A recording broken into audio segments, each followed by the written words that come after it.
لوگ ملے ہیں مقتدر حلقوں سے، بڑے بڑے افسران سے، اور انہوں نے مطلب کوشش کی، مگر یہ کہ کوئی بھی جو بات چیت کر رہے ہیں کوئی بھی یہ گارنٹی دینے کے لیے تیار نہیں ہے کہ مقتدر حلقوں کے ساتھ جو معاہدے ہو جائے یا جو یقین دہانیاں ہو جائے تو ان پر عمل درآمد کی یقین دہانی کون نہیں کرائے، کوئی بھی نہیں کرتا.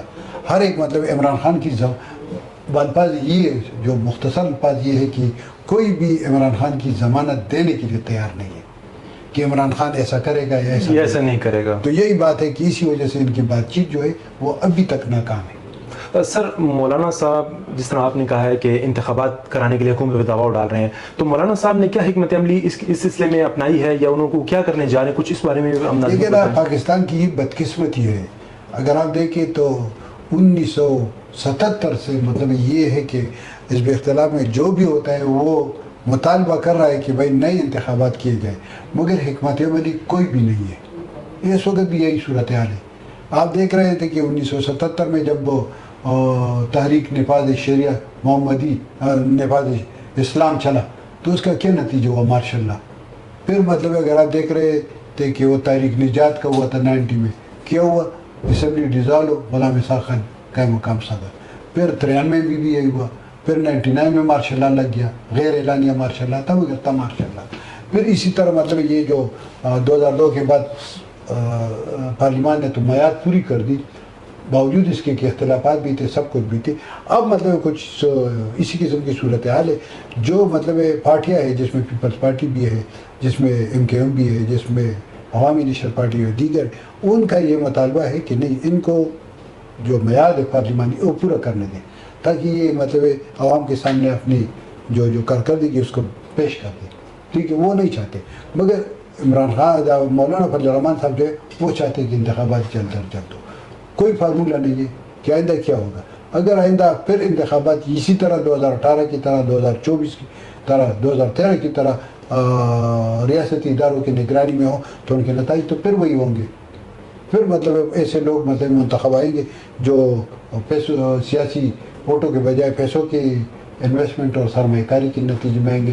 تو اس سے ملک کو مزید مطلب سیاسی بحران ختم نہیں ہوگا بلکہ مزید پیچیدہ ہوگا. سر جس طرح ہمارے صوبے کی تاریخ رہی ہے کہ کوئی بھی سیاسی جماعت دوسری مرتبہ صوبے میں حکومت قائم کرنے میں ناکام رہی ہے، تحریک انصاف مسلسل تیسری مرتبہ صوبے میں برسر اقتدار آ رہی ہے.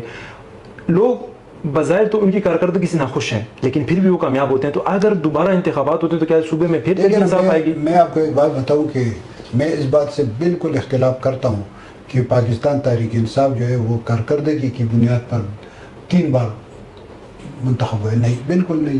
اگر آپ یاد ہے تو 26 مئی 2018 کو اس اسمبلی کا آخری سیشن تھا، اور آخری سیشن ہوتا ہے الیک سلیک کے لیے، اللہ حافظ کے لیے.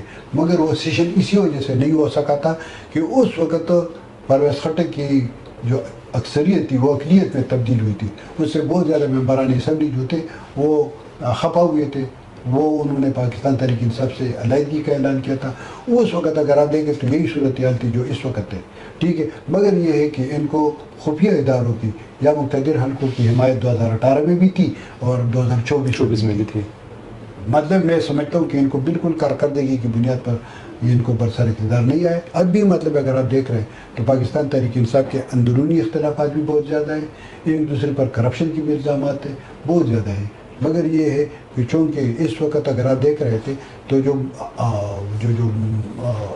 حقیقی سیاسی قوتیں ہیں یا افراد ہیں یا رہنمائے، جس طرح مولانا فضل الرحمان ہے، جس طرح سراج الحق ہے، جس طرح اسفندیار ولی احمد ولی خان ہے یا میاں افتخار ہے، اور وہ آفتاب خان شیرپاؤ ہے اور سکندر شیرپاؤ، اور ان تمام کو ناکام بنا دیا گیا. کیونکہ یہ وہی لوگ ہیں جو اس وقت اگر آپ دیکھیں تو خیبر پختونخوا میں جو مائنز ایکٹ ہے، جو افغان ایشو ہے، جو یہاں پر دیگر لا اینڈ آرڈر سچویشن ہے، جو دہشت گردی کی صورت ہے، تو اس پر مطلب ہے جو پاکستان تحریک انصاف ہو یا پاکستان تحریک انصاف کی حمایت یافتہ ممبران اسمبلی وہ خاموش ہے.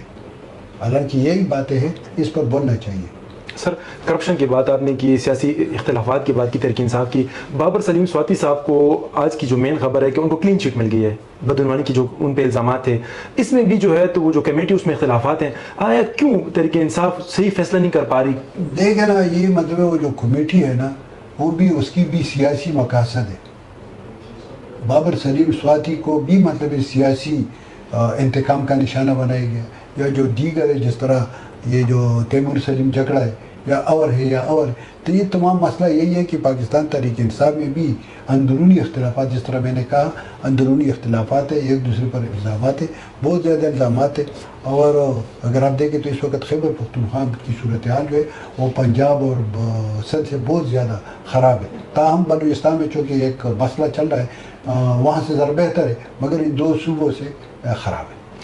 جی ناظرین, آپ نے دیکھا ہمارے ساتھ سینئر صحافی شمیم صاحب موجود تھے. انہوں نے اپنا تجزیہ پیش کیا ہے تحریک انصاف کیا کرنے جا رہی ہے, تحریک انصاف میں کون سے مسائل ہیں جو پارٹی رہنماؤں اس کو حل کرنے میں ناکام ہے. اگر ہم صوبے کی بات کریں تو صوبے میں اس وقت نئے چیف سیکرٹری صاحب نے آتے ہی بہت زیادہ پوسٹنگ ٹرانسفر کیا, اس پہ بھی انگلی اٹھائی جا رہی ہیں. اگر آپ حکومتی کارکردگی دیکھیں تو اس پہ بھی انگلی اٹھائی جا رہی ہیں. عوام ناخوش ہے اور حکومت پی ٹی آئی جو وعدے اور دعوے کرتی ان کو عملی اقدامات پہنانے میں مکمل ناکام دکھائی دے رہی ہے.